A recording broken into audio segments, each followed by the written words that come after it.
गिबियावनो दिनै जोंहा बेयावनो नुजाथिफैनो हानाय जोंनि मानगोनां डिरेक्टर सार डक्टर सांग्रां ब्रह्म बेजों लोगोसेनो जोंनिनो मानगोनां गाहाय फोरोंगिरि सार प्रदीप कुमार ब्रह्म बेजों लोगोसेनो जोंनि साफ्रोमबो टिचार्स स्टाफ मानगोनां बा मानिजाथाव आंनिनो फोरोंगिरि बेजों लोगोसे आंनि गासैबो होल UN एकाडेमि फेमिलि आरो खोनानो मोननाय बायदिबा मिडियामनि मानसिफोर दं बिथांमोनजों लोगोसे बेवहाय नुजाफैनो हानाय साफ्रोमबो मा बाबामोनजों लोगोसे आंनिनो उन्दै उन्दै फंबाय बिनानावमोननिसिम आंनि अननाय आरो मोजां मोननायजों लोगोसे सिबिनायखौ जासिहरग्रोनाय जाबाय दिनै एप्रक्सिमेटलि 5 इयार्सनि उनावहाय UN एकाडेमियाव फैफिननो मोननानै आरो बेबायदि फेलिसिटेसन प्रग्रामाव बरायजानो मोननानै जोबोद गोजोननाय मोनदों आरो एसे गोग्गानायबो मोनदों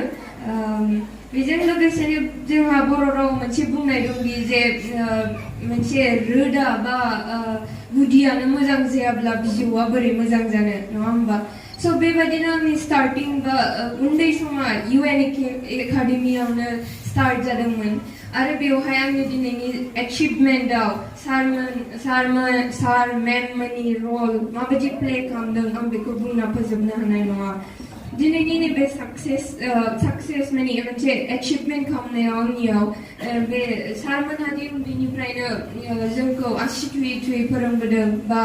जों जेखौ बुजियाखैमोन बेखौ बार सोंबाबो सारमोनहा एक्सप्लेनेसन खालामोमोन जेसेबां बार सोङोमोन मेंनायखौ मेंनाय होनालासे स' सारमोननि बैफोर खस्थ'नि मोनसे फिथाइया दिनैहाय थायदों होननानै आंबो सानो बेनि उनावहाय जाबाय जेरै बुङो जे students without teachers are like a bird without wings जेरै मासे दाउआ बिरनो सानब्लाबो गां गैयाब्ला बिरनो हाया थिग बेबायदिनो जों स्टुडेन्टसाबो टिचारफोर नङाब्ला जों उदां अख्राङाव बिरनो सानब्लाबो माब्लाबाबो हाया बेनि थाखायनो आं फिउचाराव जेसेबांखि दासो अबभियासलि स्टार्टिं आंनिबो बे फिउचाराव बहुत खामानि मावनांगौ दं बा एचिभमेन्ट खालामनांगौ दं बेवहाय You guys will always be a part of that achievement. आरो आं सारमोनखौ जेब्लायबो गोसोखाङो आरो आं बिराद थेंकफुल जे आं सारमोन बायदि इसां माने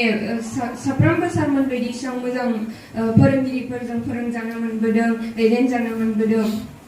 बेनोसै बेनि उनावहाय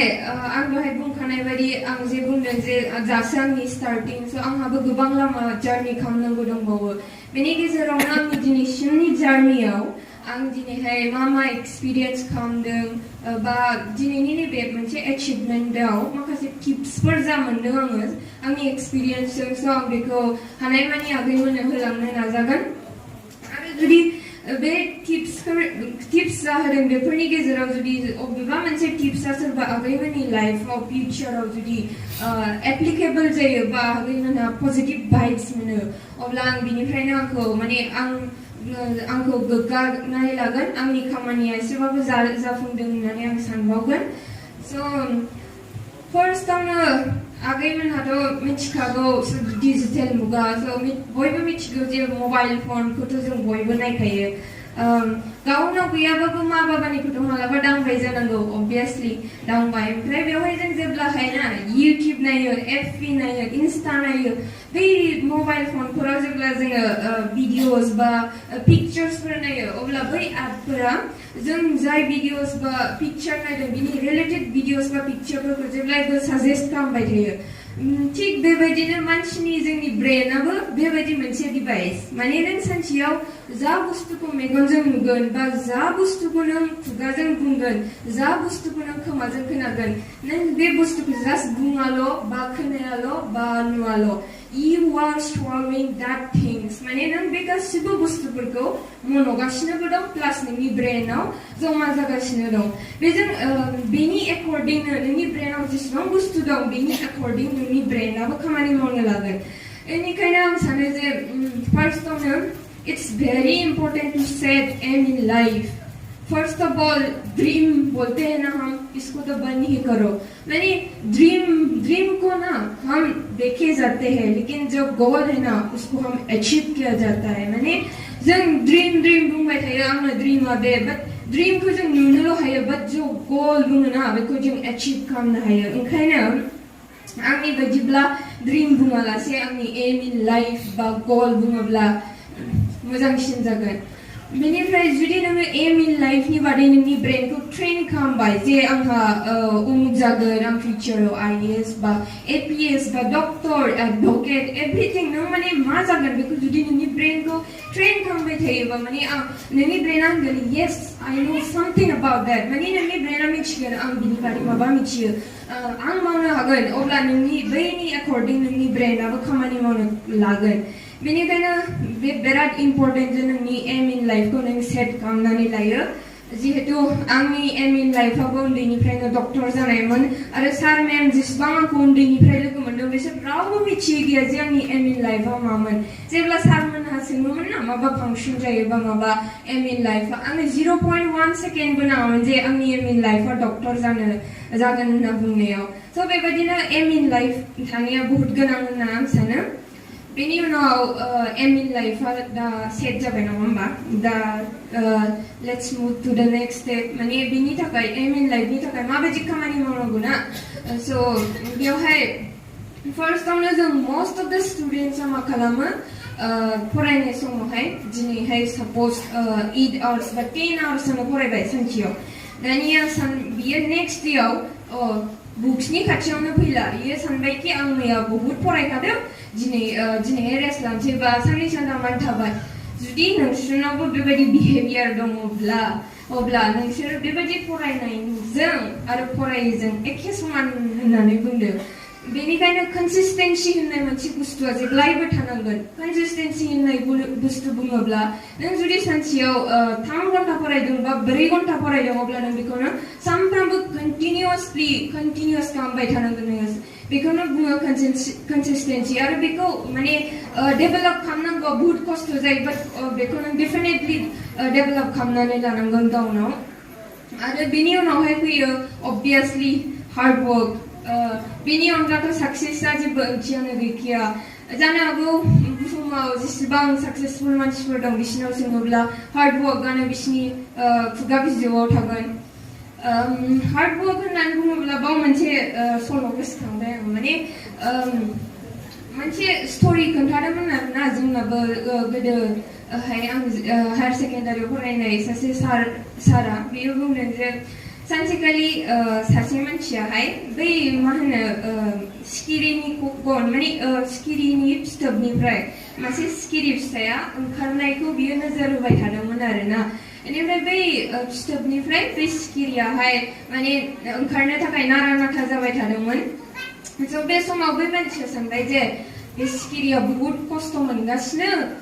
आं बेखौ एसे हेल्प खालामोब्ला सिखिरिया साबसिनै बिरनो हागोन बा खस्थ' मोननाय नङा स' बियो बिदि साननानै बै फिथोबनिफ्राय सिखिरिखौ ओंखारनायाव हेल्प खालामनायसै दानिया बियो सानबाय जे आं बिराद गिदिर खामानि मावबाय सिखिरिखौ हेल्प खालामनानै बा मोजां खामानि मावबाय बेनि उनावहाय दाना बियो नायबाय जि सिखिरिया ओंखारनानै ससे बिरनानै हायाव गोलैबाय बेनिफ्राय बियो आरो माब्लाबाबो सिखारनोनो हायासै बावहाय बुंदों जे माने जुदि नोंसोर आगैमोन जेब्ला फरायबाय थानाय समाव ना सोरबा मा बाबा रिलेटिभ सोरबा नोंनि लोगो नोंनि फंबायफोरा जेब्ला नों फरायबाय थानाय समाव बुंफैयोना दिनै जाथ'बाय फरायनांला बाट अबभियासलि आंनि आइ बाबायाबो बुङोमोन जेब्ला आं फरायबाय थायोमोन ना दिनै जाथ'बाय आइ फरायनांला गुसुथार उन्दुदो बिदि अब्ला नोंसोर बुं जास्ट स्माइल एन्ड से मुझे उड़ना है और मेरी पंख मत काटो hard work necessary it's necessary नों जेब्ला हार्ड वर्क खालामगोन ना बे समाव लाइफआव बहुतटा स्टेज फैगोन बा नों मेन्टेलि इमोसनेलि फिजिकेलि बहुत स्ट्रं जाबोगोन आरो हार्ड वर्कनि अनगा नों सक्सेसखौ इमेजिनबो खालामनो हाया बुंनाय दं दि हार्डार द वर्ड स्वीटेस्ट द भिक्ट्रि होनदों जेसेबांनो गोब्राब दावहाया एसेबांनो गोदैसिन होनदों बिनि देरहानाय बा फिथाइया बेनो जाबाय हार्ड वर्क आरो कनसिस्टेन्सिया थाथारनांगोन नोंनाव जुदि नोंनि एमखौ एचिभ खालामनोब्ला बेनि उनावहाय After all, this is life. जोङो लाइफआव गोबां जेनेबा सक्सेस, डिमोटिवेशन, फेलियर, खुशी बा गाबनाय बेफोरनि थ्रुयै जोङो फेस खालामनो गोनां जायो. Obviously, जों साफ्रोमनिबो लाइफआव साफ्रोमबो खुशियानो बा देरहासारनायानो फैबाय थागोन बेबो नङा. ओंखायनो सोरबा जुदि आगैमोनहा मालाबा फेलियर फेस खालामो बा फेलियरजों डिल खालामनो गोनां जायो, अब्ला जास्ट मोनसे बाथ्रा आं बुंगोन नोंसोर जाय बिजाबखौ फरायदोंना, लेखा फरायबाय थादों बा जाय इकुवेशनखौ नोंसोर सल्भ खालामबाय थायो सानफ्रामबो, बै इकुवेशन बा बिजाबखौ दिहुननाय बैफोर गिदिर गिदिर साइन्टिस्टआबो खेबसे नङा बा खेबनै नङा खेबथाम जेनदोंबो जानो हागौमोन. बावहायनो स्टुडेन्टसफोराथ' मिथिखागोन जे थमास एडिसन सासे साइन्टिस्ट दंमोन. बै साइन्टिस्टआ बाल्ब इनभेन्ट खालामदोंमोन. बाल्बखौ जों दा बाल्ब सावदोंना बेखौ बियो डिसकभार खालामदोंमोन. बेवहाय थमास एडिसना खेबसे नङा खेबनै नङा मेनि टाइम्स बियो फेल जादों आरोना बाल्बखौ दिहुननायाव. स' बिनि उनाव मानसिफोरा बेखौ बुंबाय जे नोंथाङा दि इमान बाल्बखौ दिहुननो ट्राइ खालामबाय आरो गोबां टाइम मेनि टाइम्स नोंथाङा फेलबो जाबाय, अब्ला नोंथाङा बिनि सायाव मा बुंनो सानो? अब्ला थमास एडिसना बुंदोंमोन जे नंगौ, इट्स ट्रु, आङो बाल्बखौ दासिमबो दिहुननो हायाखै, बाट आङो बेबायदि मेनि लामा मिथिगौ, गोबांथार लामा मिथिगौ जे जायजों बाल्बा जोंनो हाया. नंगौना? अब्ला जुदि नोङो माने अनेस्ट गावनि सायाव नों जुदि फरायदों आरो नों हार्ड वर्क खालामदोंमोन, नाथाय somehow for some reason नोङो जुदि सेलेक्ट जायाखै, बेवहाय obviously दुखु मोनो. बाट नों जुदि अनेस्ट बा बेवहाय मालाबाबो फेल होननाय सोदोबानो फैया आंनि थाखाय. मानोना नोङो either सक्सेस जागोन बा either नोङो माने नलेज गेइन खालामगोन, एक्सपिरियेन्स मोनगोन. स' बेवहाय फेलनि सोदोबानो फैया. बेनिखायनो जायफोरहा फेलियरजों डिल खालामदों, obviously आंबो सासे फेलियर, स' सासे फेलियरनि अनगा फेलियरनि एक्सपिरियेन्सखौ आरो सोर बांसिन मिथिबावनो. बेनिखायनो आं बुङो, जुदि नोङो अनेस्टलि फरायदोंमोन, फर सामहाव नोङो जानो हायाखिसै सक्सेस खेबसे बाराव, नों जुदि आं गाबनायखौ बोना, इट्स अके टु क्राइ, दरा फांथे सानथाम सानब्रैयानो गाब. बिनि उनाव you have to bounce back. नों बाउन्स बेक जानांगोन नोंनि बेस्ट भार्जनखौ लानानै, बै जे एक्सपिरियेन्स मोनदों नों फेलियराव बेखौ लानानै नों बाउन्स बेक जानांगोन. मानोना फेलियर खेबसे नङा खेबनै नङा फेलियर जानानै नों नाजाबाय थायोब्ला सक्सेसखौ जाहैगोन. नाथाय नों जुदि आं हाला होननानै थायोबा बेखौ लाइफआव मालाबाबो फैफिननाय नङा जे आङो बेखौ खालामनो थाखाय खाबु मोनफिनगोन होननानै. आरो बे मोनसे हार्डवर्कनि सायाव आं खोथा बुंदोंमोन, बेबो मेटार खालामो जे राइट टाइमिंआव जोङो खामानिखौ मावनो रोंनांगौ. साप'ज आं दा बुंसै,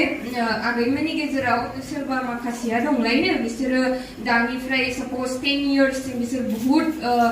कनसिस्टेन्सि डेडिकेसन होनानै खस्थ' खालामबाय. खस्थ' खालामनायनि उनाव आगैमोना साक्सेस जाबाय. बिनि उनावहाय बिसोरनि खस्थ'आथ' खमायखाबायानो, गैला होनजायो. बेनिफ्राय बिनि उनाव माखासे दंलायनो आगैमोननि गेजेरावनो जायफोर दा एकदम इन्जयमेन्ट, थांदों फैदों जादों लोंदों एकदम बिन्दास आरोना. बिसोरनि खस्थ'आथ' 10 इयार्ससिमसो गैया. बिनि उनाव बिसोरो साप'ज जाहैबायलायनो रिक्सावाला. दानिया नोंसोरो साननानै नायदो, बै जाय साक्सेस जानाय आगै जाय रिक्सावाला जाहैनाय बै सुबुंनि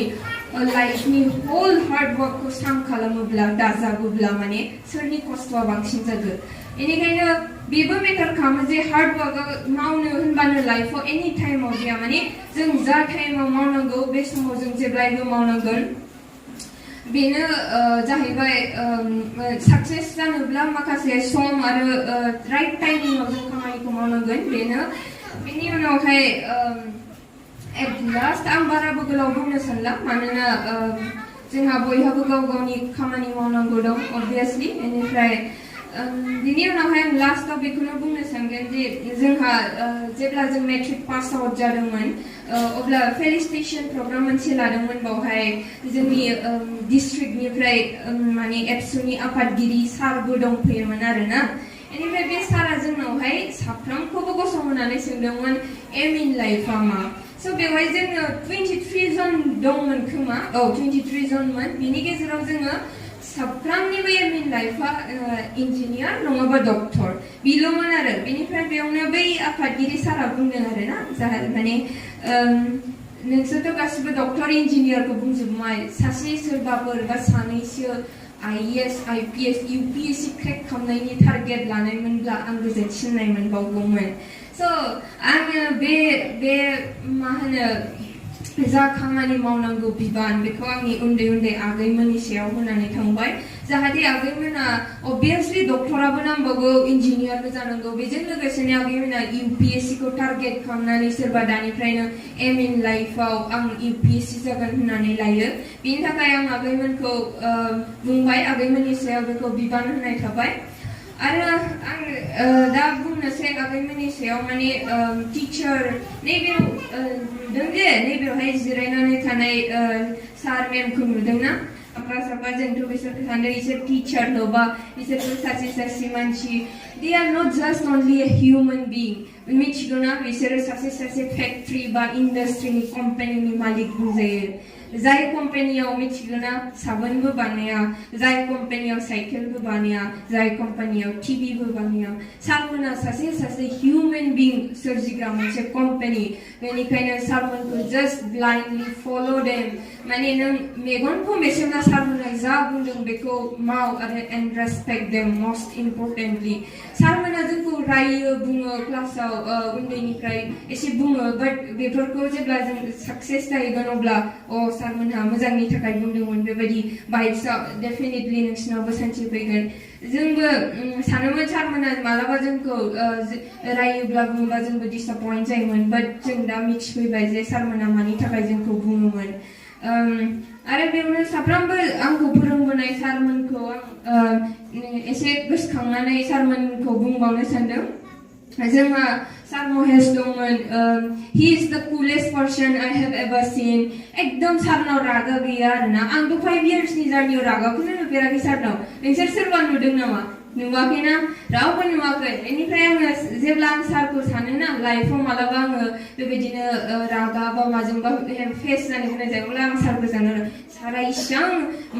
माने इमान जोङो टर्चार खालामोमोन सारखौ क्लासाव सारा मालाबाबो रागा जोंफेराखै बा रायफेराखै ए सिंगल वर्ड बेबायदि दिन्थिफेराखै स' गासिबो बेजों लोगोसे जोंहा दंमोन सार हिरण्य सारा मस्त फानिबोमोन बेजों लोगोसे बै समावथ' आं मेथ्सखौ बहुत मोजां मोनामोन but because of him I used to love mathematics so' बहुत माने आरो बेजों लोगोसे दंबावो जोंहा मिस आस्टिना बियो जोंखौ ड्रयिंबो फोरोंबोदों गोदोनिफ्रायनो बे ड्रयिं फोरोंनाया जि आंनि हायार एडुकेसनाव माबायदि हेल्प खालामदों माने जेब्ला प्रेक्टिकेलफोर खालामनांगौमोन इमान ड्रयिं स्किलखौ मेमा स्ट्रं खालामना होदों बेफोर बहुत हेल्प होबोदों बेजों लोगोसे जोंहा मेरला सार दंबावो जायफोरनिफ्राय आं माबा मोनसे नङा माबा मोनसे पिकआप खालामबोदों आरोना बे गोदो जेसेबां सारमोन आं लोगो मोनबोदों बिसोरनिफ्राय आङो दा मख'आबाबो जानो हागौ बाट आं बिसोर साफ्रोमनिफ्रायबो मोनसे नङा मोनसे क्वालिटिखौ आङो पिकआप खालामनानै आंनि लाइफआव बेखौ इनसार्ट खालामनो सानो जा मोजां क्वालिटि दं बेनोसै बेनि उनावहाय माथो बारा गोलाव बुंबावनो नङा होमबा नोंसोरबो बानाय मोनगोन बेनिखायनो आङो माने बेनोसै फार्स्टआव एम इन लाइफखौ सेट खालाम बिनि उनावहाय कनसिस्टेन्सि आरो हार्ड वर्कखौ जेब्लायबो ला आरो जास्ट फल' देम ब्लाइन्डलि नोंसिनि टिचारा मा होनदों बेखौनो बुंनानै आं आंनि दिनैनि सुंद' बिबुंथिखौ बेयावनो फोजोबनाय जाबाय गोजोन्थों